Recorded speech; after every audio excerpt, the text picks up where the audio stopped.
Памятный вечер в честь 65-летия со дня рождения героя Абхазии, первого министра обороны республики Владимира Аршба открылся торжественным внесением государственного флага и знамени Министерства обороны. Владимир Аршба родился в семье военнослужащего, в 1980 году окончил высшее артиллерийское командное училище в Тбилиси, затем служил в Германии, командовал взводом в Афганистане, где был дважды ранен. После ранения перевелся в Закавказский округ, служил в Армении, участвовал в ликвидации последствий Спитакского землетрясения, а в мае 1989 года вернулся в Абхазию и был назначен военным комиссаром Ткварчала. С первых дней грузинской агрессии он занимается обороной столицы города Сухум, формированием отдельного батальона специального назначения. 16 августа по поручению председателя Верховного Совета Абхазии Владислава Арзенба Владимир Аршба начал формировать 3 батальона по 500 человек. В последующем он командируется в город Ткварчал для организации обороны восточной части Абхазии. В сентябре 1992 года его назначают на должность командующего вооруженными силами Абхазии. Владимир Георгиевич прилагает огромные усилия по укреплению оборонительных рубежей, предотвращению попыток грузинской армии взять под контроль территорию всей Абхазии. Вместе с такими полководцами, как Султан Сосналиев и Сергей Двар, они вносят предложение начать освобождение Абхазии с Гагарского направления. Государственный комитет обороны утверждает данный план и успешно осуществляет его. Секретарь Совета безопасности Сергей Шамба вспоминает, как познакомился с Владимиром Аршба в 1989 году, когда обстановка в Абхазии была напряженной, и Народный форум Айтгалера готовился к сопротивлению. Помощь профессиональных военнослужащих в то время было трудно переоценить. Да, мы готовились к сопротивлению, но, к сожалению, у нас не было необходимого военного опыта, поэтому появление в Айтгалере таких опытных боевых командиров, как Сергей Платонович Двар и Владимир Георгиевич Аршба, было для нас чрезвычайно важно.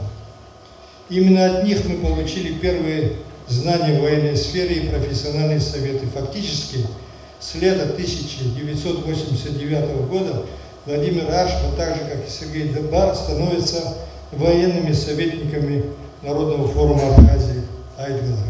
В марте 1992 года батальон Владимира Аршба держал оборону по реке Ингур, когда войска Госсовета Грузии первый раз пытались пройти на территорию Абхазии. 14 августа 1992 года Владимир Аршба вместе с Мушки Хварцки, Гиви Агрба и другими стоял в первых рядах абхазских ополченцев. В районе Универсама при обстреле грузинской авиации наших позиций Владимир получил контузию и выбыл на время из строя, но не в его характере было отлеживаться, когда идут бои, и он вернулся в строй.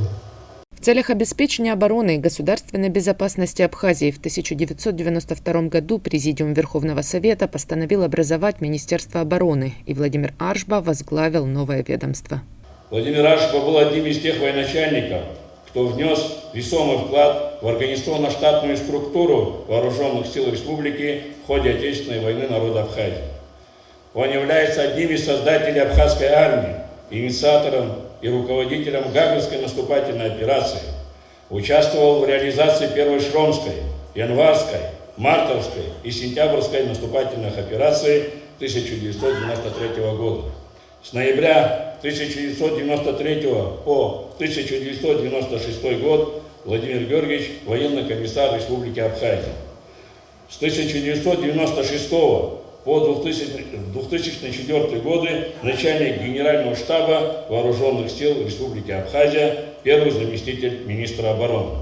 В августе 2008 года в ходе наступательной операции по освобождению Кадорского ущелья генерал-лейтенант Владимир Аршба был назначен советником президента Абхазии по военным вопросам, а в 2009 году возглавил новое ведомство – Государственную миграционную службу Абхазии. На начальном этапе было сложно, так как служба была новая, и граждане и общество относились к ним по-разному.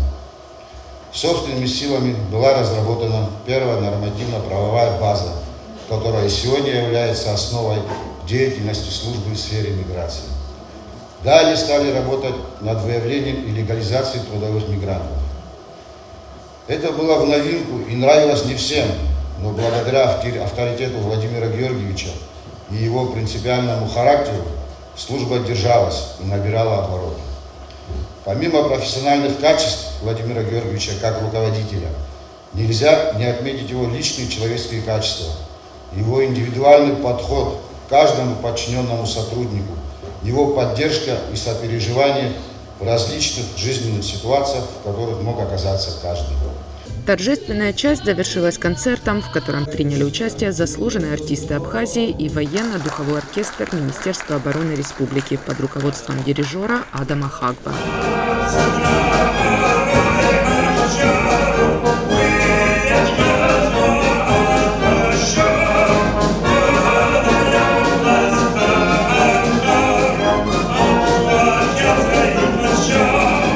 Надежда Боровикова, Сосрыкуагуха, Абаза ТВ.